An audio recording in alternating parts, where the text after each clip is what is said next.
Oh,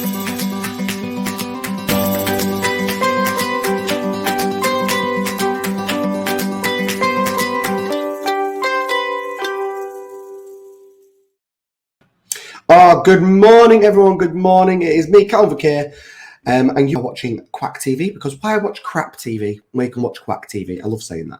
And welcome to the business show. It is a fabulous Thursday. God, I sound husky today. God, I sound manly. It's going to be a great show. It's been a great week. It is Thursday already. Like, it is literally Thursday. We've nearly finished February. What the hell has been happening there? Nearly finished February, and I really, really don't get it. Like, where the hell does that mean? My guest today that I'll be bringing on very shortly is going to be really awesome. I really can't wait. We're going to be talking about, like, you know, the power of speaking and, you know, what it unleashes within yourself and everything else that ties in with it. And also something to do with Judi Dench, which I'm really, really curious about. But before we get to that, if you are watching live, please say hello in the comments. If you are watching on replay, please put #replay in the comments. And remember, you can watch every replay on my YouTube channel, and that's where you can find every episode from Series 1, Series 2, and soon you'll be able to find every episode from Series 3. Good morning, Chelsea White, my lovely. Hope you are well.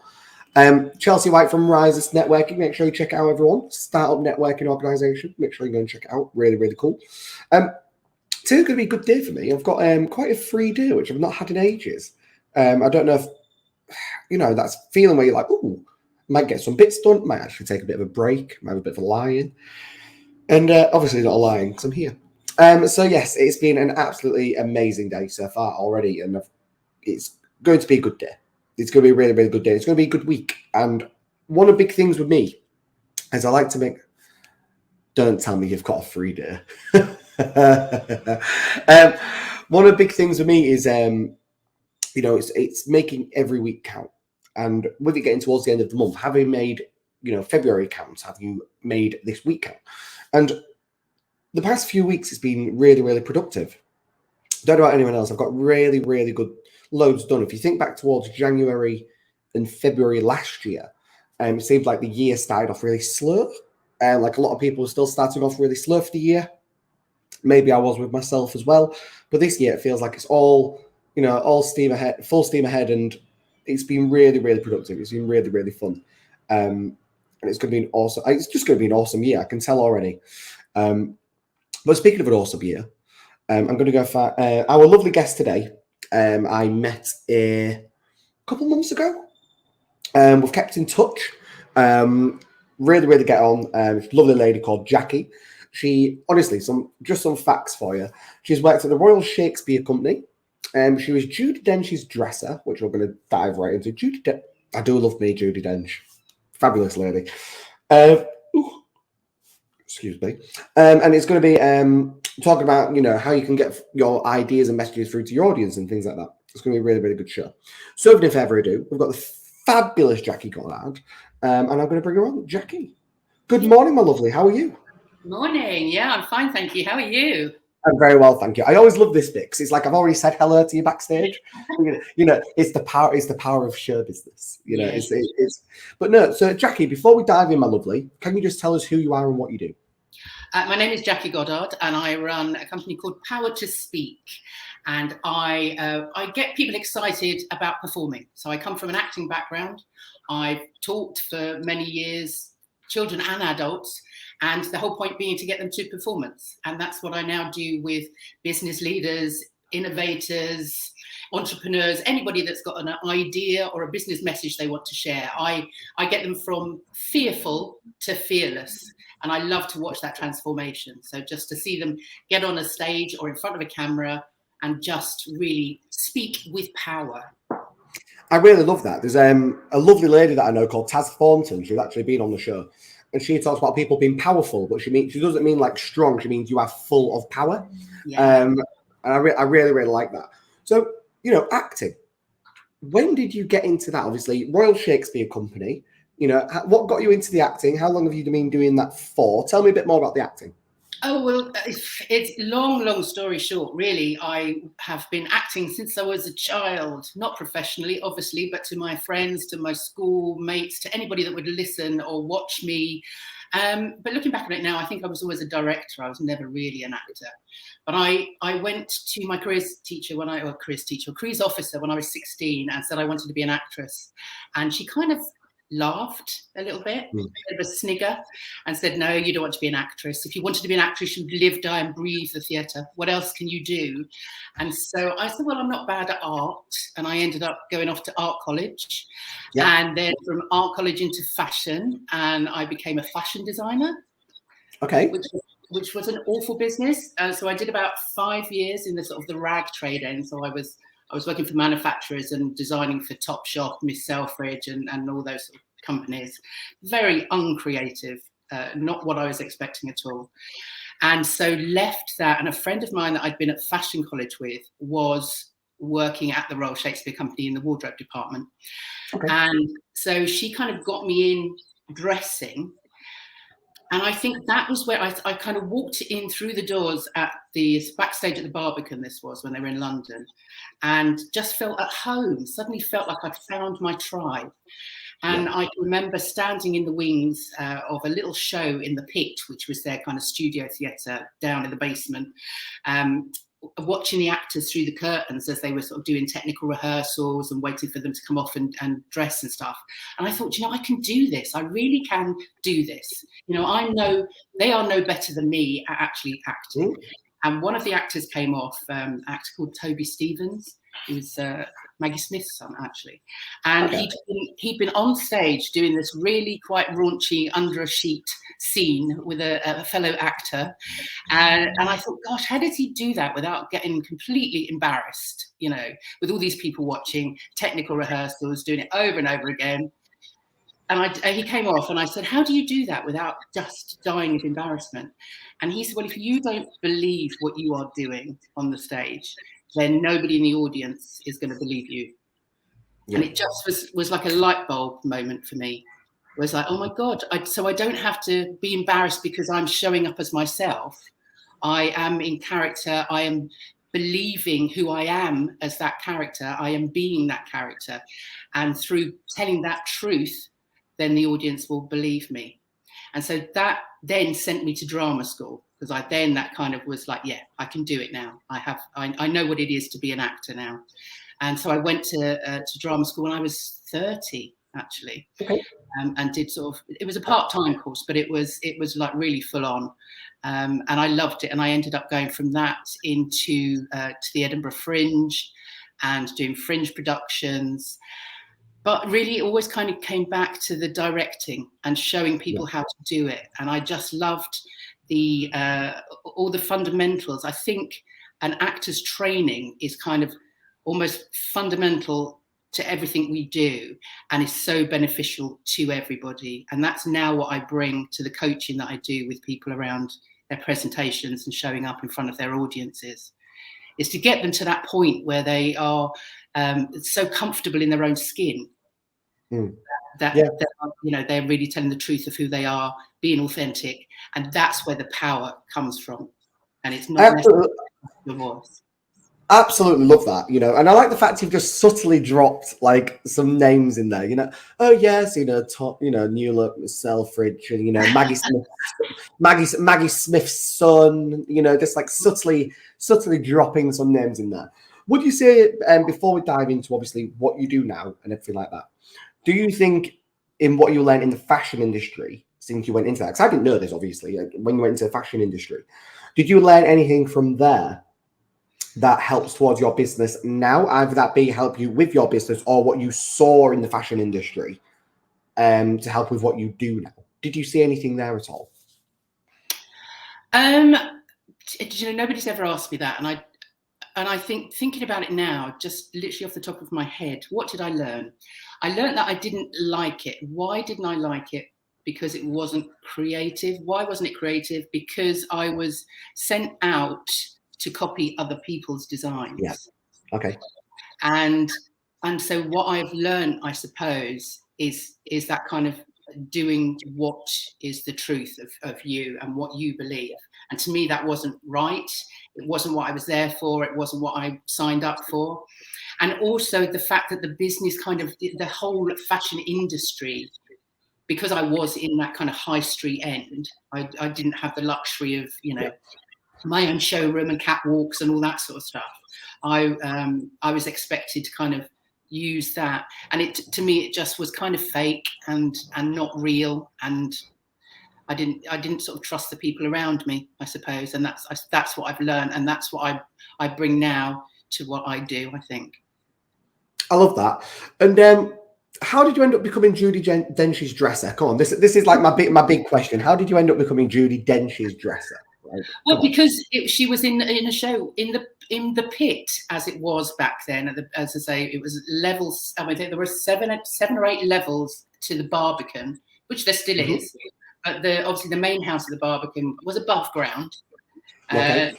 And the pit was 7 floors down, called the pit because this is where they buried everybody during the plague. This is like literally, that's why it was called the pit. And then it was kind of their studio theatre. So it's small productions. I don't even know how many it seated, probably like 200-300 people, not a big theatre at all, kind of in the round. And so everybody mucked in. And at the way it works in the Royal Shakespeare Company is that it's an ensemble. So it's a group of actors. It's not stars and spear carriers. It's like everybody's in together. So when I was dressing in the pit, I had the girls dressing them. So that was all the females in the cast of this particular play, which was called Gift of the Gorgon, and Judi Dench was amongst them. And the other thing I love about the RSC, and which I bring into all of the sort of acting training and all the performances that I do, is the fact that the cast list, it's never starring Judi Dench and blah, blah, blah, blah. Yeah. It goes alphabetically. So I like that. Yeah, Dench is a D. If there's an A above there, or a B, that was the way it goes. Everybody was on a kind of level playing field. And Judi Dench was one of my girls, one of the actors in the room that I was dressing for. And I have to say, she was gorgeous, as you would expect.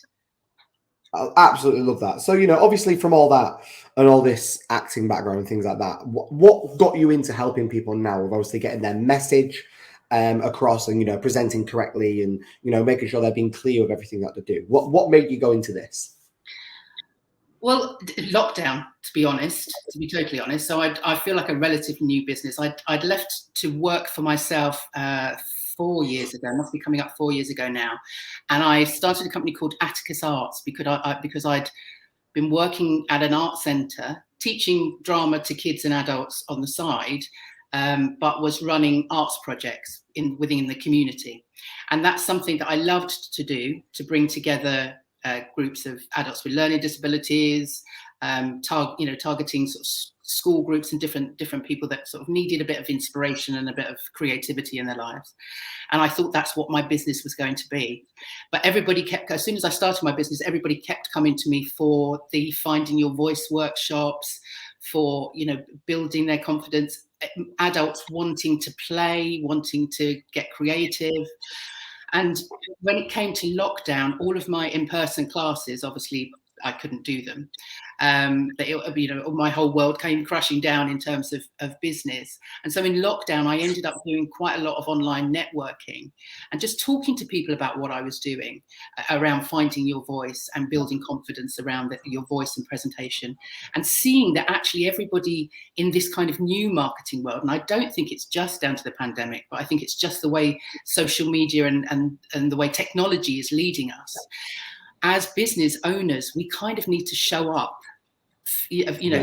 Our customers need to see us. They need to hear us in order to be able to trust our brand, our product.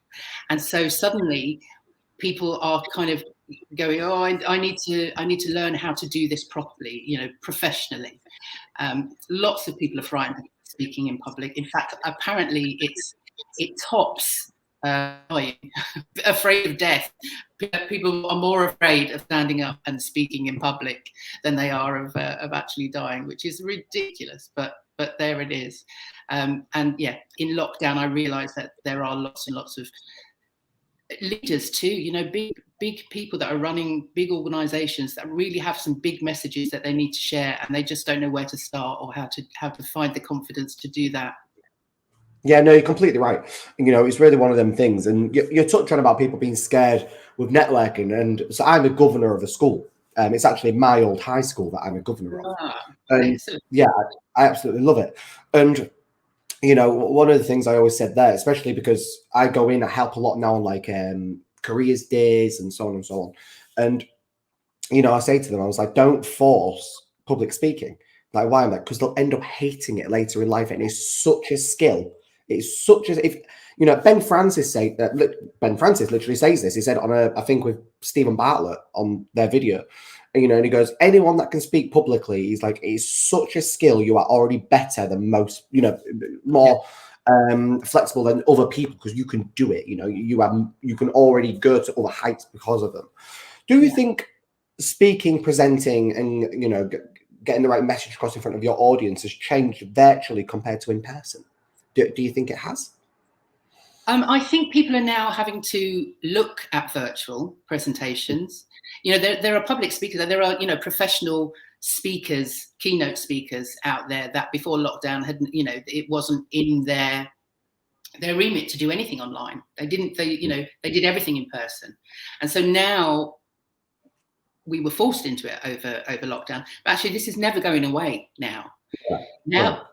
Now we've realised that actually we can.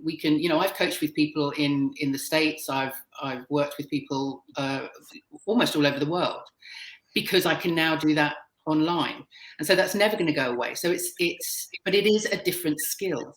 I think it's a different skill set. It's a different feeling.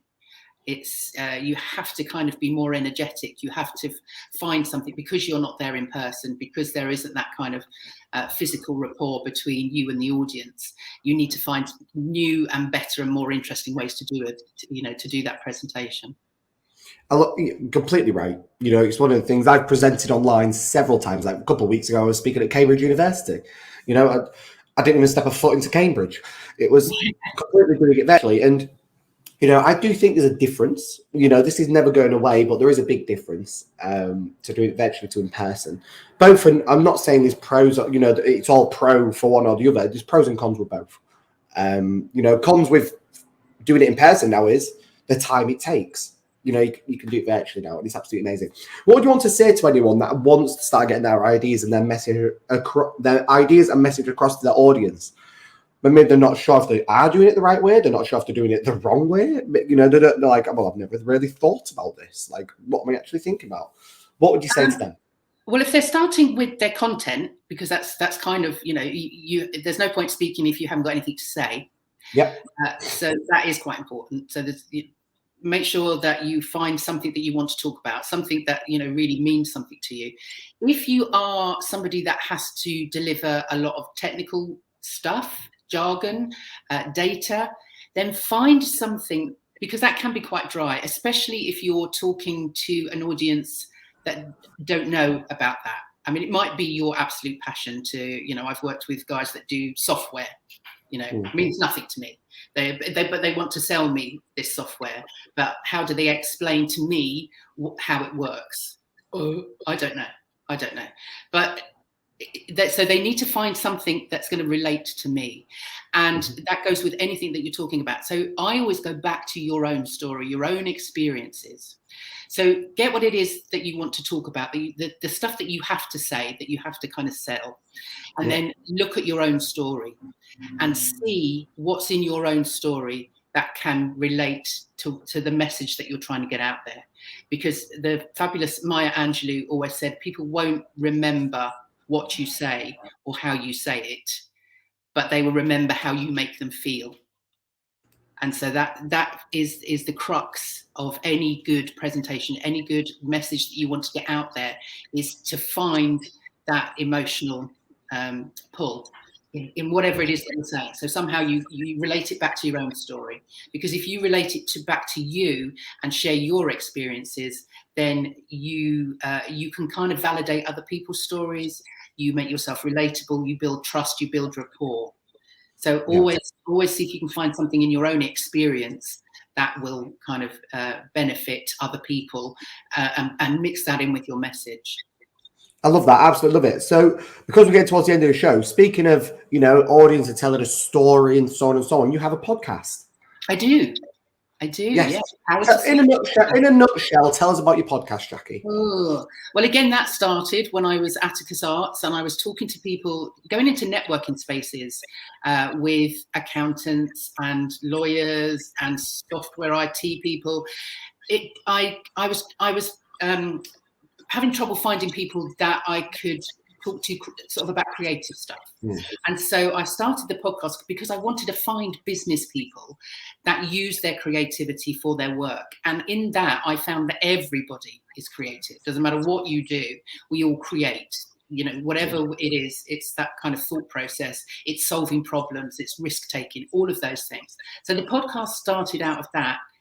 Once I rebranded to Power to Speak, it kind of now I talk to people still about creativity, it's still a big part of who I am, but now it's about creativity and curiosity and humility. I think there's a big thing around great leaders being really, using their humility and their curiosity as well as their creativity. So now I speak to entrepreneurs, authors, anybody that has been on that journey and has made a success using their own creativity. And just really because I love talking to people about their own stories and finding out about how people get to where they are, but also because I think it's great to be able to share other people's stories, and for people that are aspiring to be an entrepreneur, say, to listen to other entrepreneurs that have been there. How did they do that? So that's what it's about. I love it, and I can't wait because you're bringing me on it, so I can't wait. It's going to be really, really fun. But Jackie, honestly, do you know what? Believe it or not, I've been talking for nearly half an hour, my love. Absolutely flies by. So I just want to say thank you so much for coming on the show. It really has been. Obviously, everyone can connect you on LinkedIn, your website, everything. They can find you everywhere. But it's been amazing getting you on the show, and I'm really, really glad that you came on. Thank you. So I'm going to do it. Yeah, I've got some fabulous coaching programs. So come and check me out at www.powertospeak.co.uk. It's been great. Absolutely. What I'm going to do is, Jackie, I'm going to kick you backstage. Don't go anywhere. I'll have a quick chat with you after the show. So I'll kick you backstage. I'll talk to you in a minute. Thank you. Oh, lovely lady, lovely lady. By the way, Jenny Gordon, good morning, my love. I did see you. Please, sorry, I didn't want to interrupt me and Jackie's, that's all. But everyone has diamonds. Everyone has a story. Everyone go and check out Jenny Gordon, the brilliance coach. She talks about having diamonds, and, we are all a diamond and we've got it within us. She's an amazing lady. I'm in Chelsea White. Have a great day, Jackie. That's what she said. I hope you say that to Jackie. I know you're not saying that to me, Chelsea. That's all I'm going to say. I know you're not saying it to me. So that's been this. God, you are efficient. Honestly, look at her. She's even putting the link in the chat for you, Jackie. Amazing, amazing. So, people, that has been this week. We've had the fabulous James Gale, just had the fabulous Jackie Goddard. And next week, we do have Patrick Melville, and we've also got Alex Moore. Alex has become a very, very good friend of mine. We're actually going out for drinks in a couple of weeks in Manchester. So make sure you tune in for next week as well. It's going to be really good. And once again, I can't wait. So, people, have a great week. Have a great weekend. And as I say every time, in the words of Banana, if you can't be good, be careful. If you can't be careful, don't get caught.